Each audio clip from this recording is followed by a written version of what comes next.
여러분, 문재인 정부의 21번째 부동산 대책이 발표가 됐습니다. 야,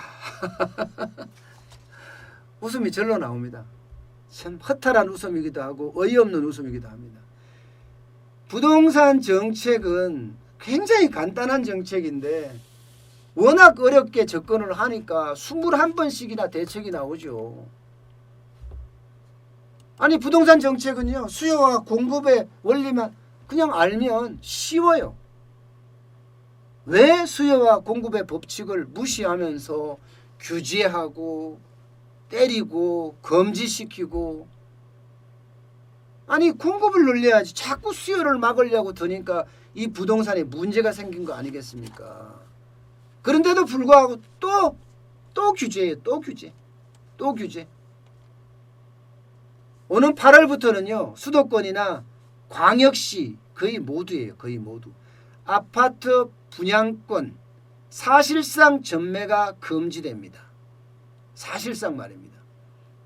전매라는 게 분양권을 사고 파는 행위가 금지된다는 뜻이고요. 기존에는 서울만 있었는데 그것도 투기과열지구하고 조정 대상 지역 여기만 제한했거든요. 이제는 그게 아니라 수도권 대부분 지역과 지방 광역시까지 확대를 하겠다. 뭐 내용은 그렇습니다. 분양권 전매 제한 기간이 종전 6개월에서 입주 시점으로 연장한다. 입주 시점으로 연장한다는 게 바로 사실상 전면 금지라는 거예요. 입주 시점이라는 것.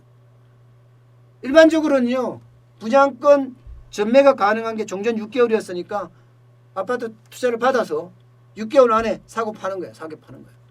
쉽게 말하면 투기 세력이 들어간다는 거죠. 실제로도 그렇습니다. 실제로도. 예.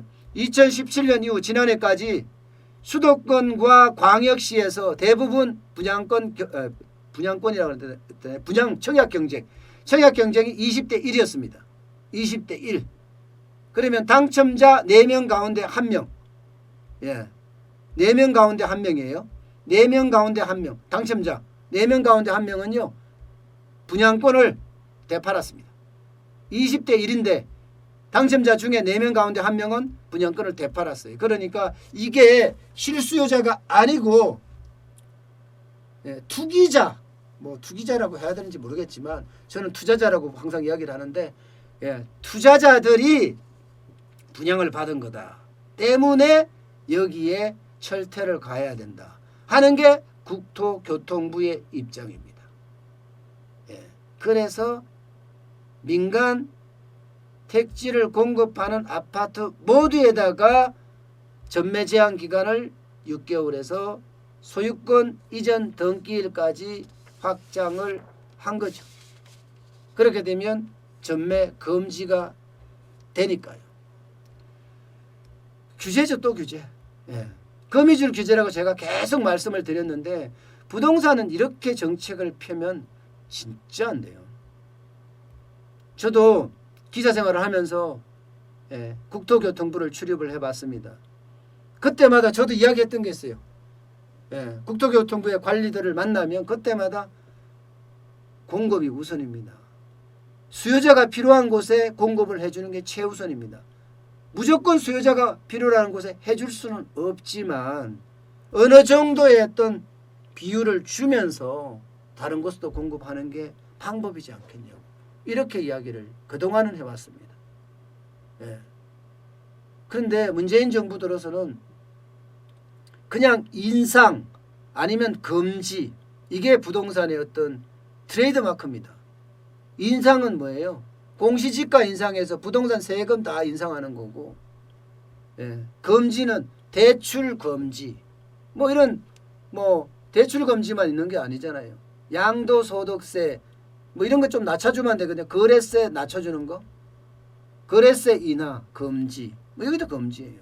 이렇게 자꾸 금지만 했었고 분양해주는 데는 전부 다 수도권 외곽에다가 자꾸 하잖아요. 3기 신도시만 보더라도 그렇게 돼 있거든요.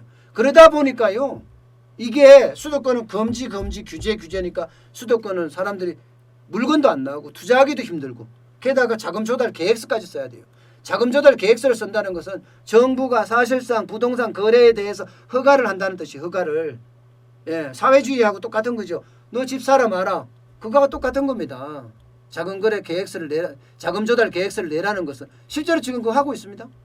예, 하고 있습니다. 예, 이렇게 되면 이제 자금 조달이 편한데 돈 많은 사람 더 많이 버는 거죠. 이게 규제라는 게 자칫 잘못 가면요, 빈익빈 부익부 현상도 계속 가지고 올 수 있다고요. 지금 차라리 서울에 강남 재건축 허가해줘서 지어라. 예. 뭐 다 지어라 이렇게 할 수는 없겠지만 일부라도 지어라. 높이 지어라. 용적률 많이 주고. 그리고 가까운 곳에다 공급하는 거예요. 가까운 곳에다.